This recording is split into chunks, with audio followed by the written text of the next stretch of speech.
membangun istana di atas puing kehancuran orang lain, itu tidak benar.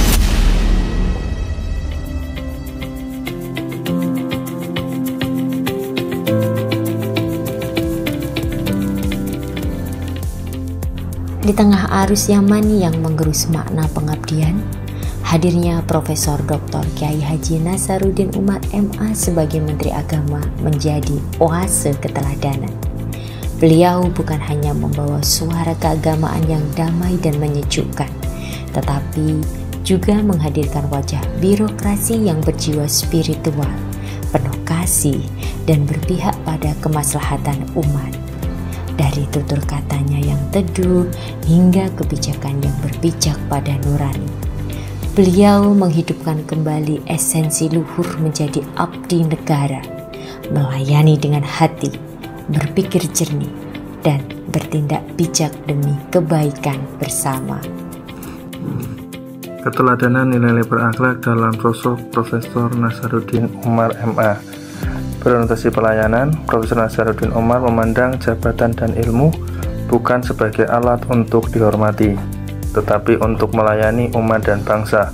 Di bawah kepemimpinannya, Masjid Istiqlal bukanlah hanya menjadi pusat ibadah, tetapi juga menjadi rumah kebangsaan yang terbuka bagi semua kalangan muslim dan non-muslim, tua dan muda, akademisi, dan masyarakat umum.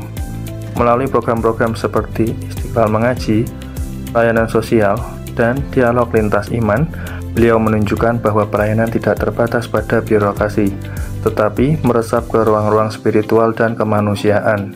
Sebagai salah satu pakar tafsir Al-Quran yang diakui di tingkat internasional, Profesor Dr. Kiai Haji Nasaruddin Umar tidak pernah berhenti belajar dan mengajar.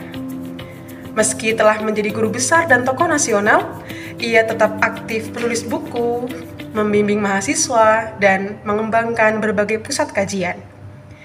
Sebagai ASN, kita bisa belajar dari beliau bahwa proses belajar adalah proses untuk meningkatkan kompetensi diri dan berlangsung selama seumur hidup. Prof. Nasaruddin Umar tidak diragukan lagi.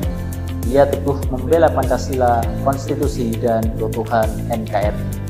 Dalam berbagai forum, beliau menyuarakan bahwa cinta tanah air adalah bagian dari iman. Loyalitas beliau bukan pada kekuasaan, tapi pada misi luhur bangsa.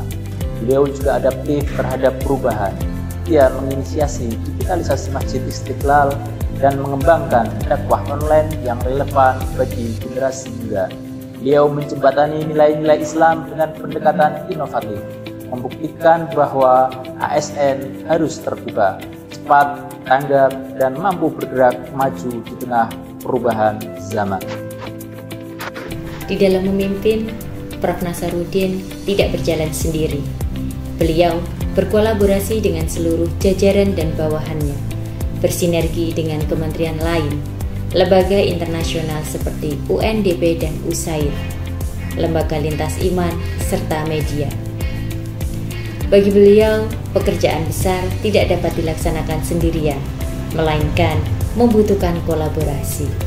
Adapun kolaborasi yang beliau usung bukan kolaborasi yang hierarki, melainkan setara dan saling menguatkan.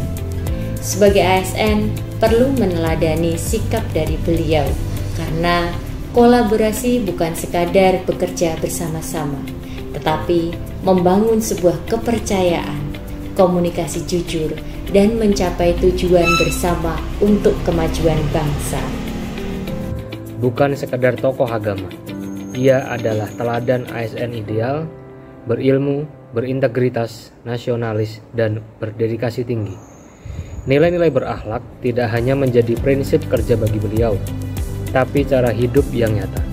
Ia membuktikan bahwa ASN bisa menjadi pemimpin yang humanis, berpikiran terbuka, dan memiliki orientasi kuat terhadap pelayanan dan kebaikan bersama. Melalui keteladanan beliau, kita diajak memahami bahwa ASN bukan sekadar profesi, tetapi amanah mulia untuk melayani bangsa dengan integritas, empati, dan semangat kolaborasi demi Indonesia yang damai dan bermartabat.